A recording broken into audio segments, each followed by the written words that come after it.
I had such a fantastic day. So, do you know about Mary? Hey, you're not really listening to me. Yeah.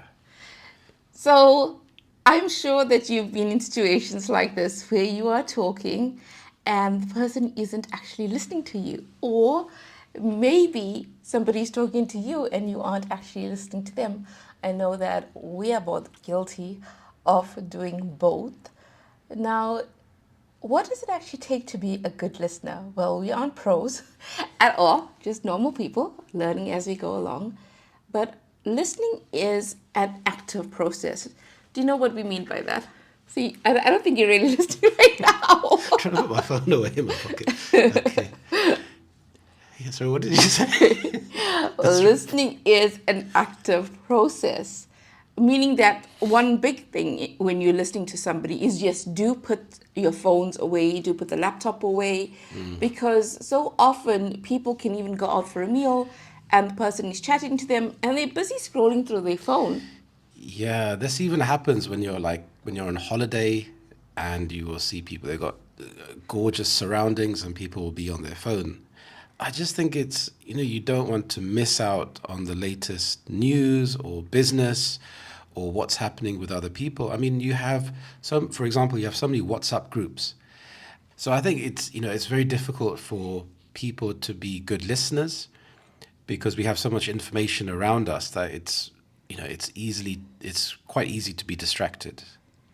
Yes, so when you are a good listener, making sure that you actually let the person talk without too much interruption. Let them say what they want to say without just thinking about how you are going to respond to them. And don't keep interjecting. Yeah, I think that's a really good point. Especially in today's society, everything is about communication. So communication is the buzzword. So to have really good communication, but a lot of that is about having good listening skills, not just talking. So how do you think people can have good listening skills? Well, they say that you also listen with with your eyes actually, because you are looking at the person. You're also providing visual cues, showing that you are actively engaged and not distracted. And to be a good listener is not only about hearing what you are actually saying to me, but understanding what you are saying to me. For example, if you were to come to me and say to me, "Oh, I'm so afraid to go for that job interview. I just don't think I'll get the job."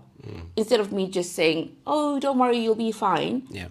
I should actually probe and ask you, "Well, why are you afraid?" And then Mm. you could break it down. Maybe you could say, "You aren't prepared enough." Then I could tell you, "Well, go and research the company, go and find possible interview questions to prepare yourself." So I'm listening to you Yeah. and I'm also helping you. I'm just getting used to this because normally you don't look at me, so why are you looking at me today? Because I try to actively listen. On that point, listening is more than just words. It's your body language. So sometimes someone can genuinely be listening, but they may have bad body language, and it's okay, I think, to point that out and to be aware of how your body language is. This is part of having good communication skills. It's like having good posture. So if you are really listening to someone, you're maintaining good eye contact, you're giving them space to talk and express their feelings and their thoughts, but you're also engaged. You're not switched off. So you're not looking somewhere else. You're facing that person. You're not facing away from the person or doing something else. So the other person feels connected. They feel understood. They feel important. Yes, feeling understood and feeling important is very, very crucial, because why do we want people to listen to us and why do you want to feel heard? It's because so much goes on in our lives that we want to feel understood. Maybe we have a crisis in our family and we want somebody to provide advice. We want to share our story and we want people to maybe input, but to first be heard. So I think a lot of people just want to be heard. So the third step is reflecting and clarifying are key. Meaning, for example, just say your friend told you that they are really scared to actually move to a new city. So your friend had the chance to chat to you and they explained why they are scared. Maybe they're scared because everything is going to be brand new and they don't have any new friends there. And they're just scared of moving out of their comfort zone, literally moving out of their comfort zone. So in that instance, you can probe a bit further and say to them, well, do you remember when you tried this new thing and you were so afraid to do it, but you stepped out of your comfort zone? So you are also showing them proof of how they were in similar situations and they were able to navigate it. And sometimes people will make the point about themselves. So they will talk about their own experiences. Is that true listening, do you think? I think there's definitely a place where you can share your own experiences, but it should be once the person feels like they have been able to share what they are going through, and then you can input. You know, at the same time, if somebody says to you, wow, I won the lottery, and they're sharing their experience, and if you have no reaction and you don't say, oh, that's amazing news, and there's no feedback, you know, you do need to feedback. You know, if somebody's excited, don't say, oh, that's amazing news. You have to also match their tone. The point that I'm making is that, say if you've moved to another city and your friend, rather than giving you space to talk, they're talking about their experiences. So they can say, when I moved to a new city, I found it fine. I was able to do this, this, and this, which can be helpful, like you said. But sometimes the other person may be struggling. So all they want is to be heard. They don't really want, like practical tips. They may necessarily want it. It could help, but sometimes it's just having that space. So when you're just being understood, and you can build like a real empathy and relationship with that other person, you don't feel under pressure to say, now you think, now I have to be proactive because this other person was proactive. So you feel like you're guarded, you can't really be yourself. This is why I think communication skills are fantastic, because if you can give people the space to talk and really listen and paraphrase and reflect back about how they're feeling. For example, how does it make you feel to move to a new city? It must be a bit scary if they are feeling anxious. So you're reflecting back that emotion, and it's almost like you're building a bridge between you two. So as that's established, you start to create a give and take relationship. So whereas it may feel, this other person is just talking about themselves all the time. It is greatly about the speaker, giving the speaker the chance to actually say what's on their mind. And once they feel like they've been able to communicate to you, then obviously they will hopefully give you your turn to speak. Now, it all seems like common sense, doesn't it? But I mean, so often when we have conversations with people, we interrupt people when they speak, and we also get interrupted when we speak. I think sometimes we get so excited to share some information that we quickly interrupt the other person, or we're actually just waiting for our turn to speak. That a lot of joy can sometimes be found in speaking instead of listening. But when you do listen actively to people, you can understand them far better, and you build deeper relationships, whether it's at work, friends, spouses, etc. Definitely. And I especially think in the workplace, if you can listen to people, it will take you far in your career, in your job. You'll enjoy your job better. You'll progress faster. And I think one of the reasons for this is that you are not wasting other people's time by listening. For example, it depends on the industry that you're in, But if there's a problem and you're listening to the person explaining the problem, you can find the solution faster.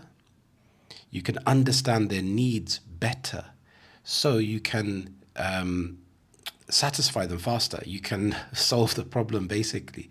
If you are quick to jump on what they are saying and interrupting them and trying to lead them down your trail of thought, then you're not being a good listener and you're not able to solve the problem faster.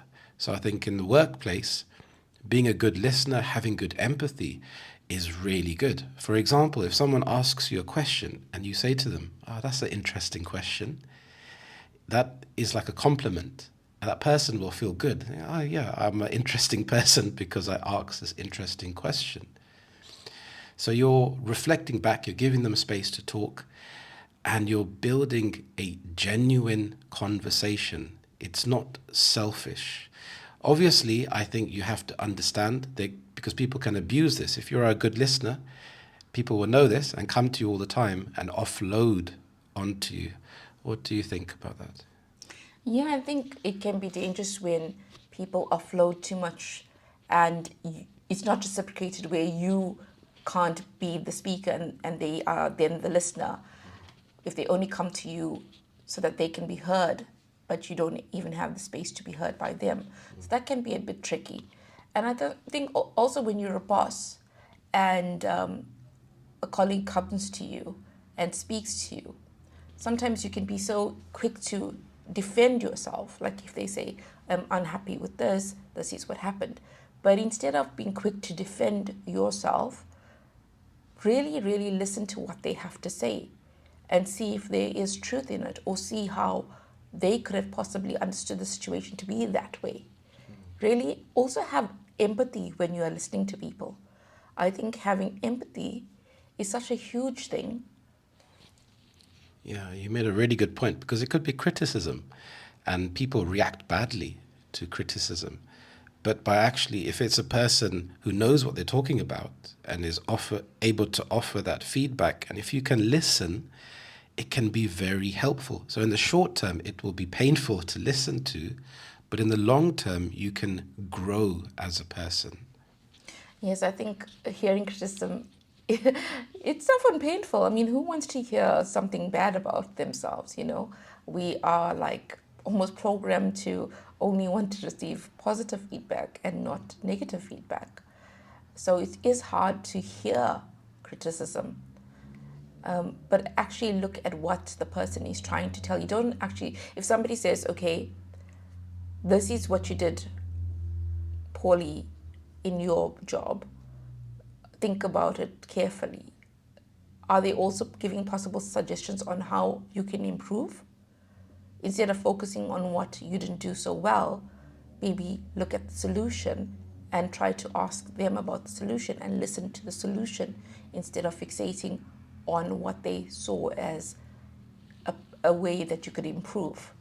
Now, when a person is talking and you are actively listening, sometimes the person that's talking, they can find the solution to their own problem, which is quite fascinating, because it's almost like you feel, I need to give my advice, I need to help them practically.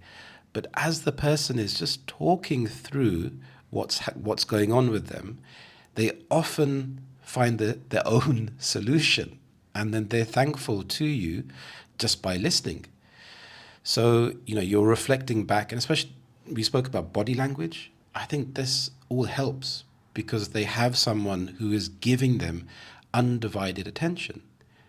And I think that's quite interesting as well. Yes, that's true, because when they are sharing their thoughts out aloud, they're able to process what's happening to them instead of them just thinking about it and not actually hearing it out aloud. So I think that is really, really true. And you feel so much better when you feel like somebody has really listened to you. You know, they say a problem shared is a problem halved, or something of the sort. So it does feel therapeutic when you actually can speak to somebody and they actually listen. That's an interesting point. Another thing that is really funny is sometimes you can be in a room and people are having various conversations. Like I can be chatting to you about football, and then you can be chatting to me about your workday, and we aren't conversing about the same thing. It's just I'm chatting to you, and then you're waiting for me to stop, and then you're chatting to me about something completely different.